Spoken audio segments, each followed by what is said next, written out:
125 protests countrywide, significantly lower than last year and marginally higher than the 2 previous years. Scenes of bitter civic action. There may have been fewer protests, but their intensity and violent nature almost unmatched. Beckersdale was a community at war with government. Claims of rampant corruption and maladministration at the local Western Area municipality, and frustration over living in squalor for decades. Our municipality promised us something that they can't do. Several times we have tried to resolve the problem that we have.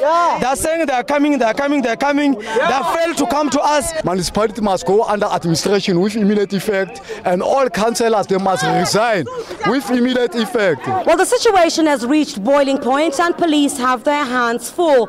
There are now fears of xenophobic attacks following the shooting of a resident. Foreign shop owners came under attack. One responded, shooting and wounding a man. A resident was killed in an incident believed to be linked to the violence.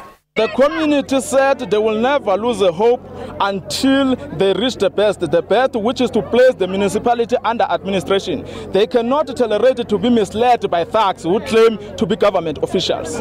The provincial leadership had to step in. It is never too late, and I think part of what has delayed or prolonged the presence of many of us here had to do with us making sure that we don't have a hit and run kind of an intervention, but we have an intervention that is sustainable. And not boding well for next year's general election. Residents boycotted the November registration period. Some of our stations in this area are not functional at the moment. However, as you may have seen, there is a very good cooperative relationship that we have with the Department of Safety and Security. And our intention is to work with them and to make sure that all those stations are going to be functional. Matriculants had to be evacuated from the area to write year-end exams. The results now keenly awaited. Sterkspruit in the Eastern Cape also up in smoke. Protesters shut down the town for 2 weeks, demanding a standalone municipality. More than 10 government buildings were torched and 76 schools shut for months. Limpopo also had its share of violent protests. Thousands went on the rampage, also wanting their own municipality. 10 government vehicles were set alight and shops looted. In the Western Cape, protests assumed a new dimension, degenerating into a feces war.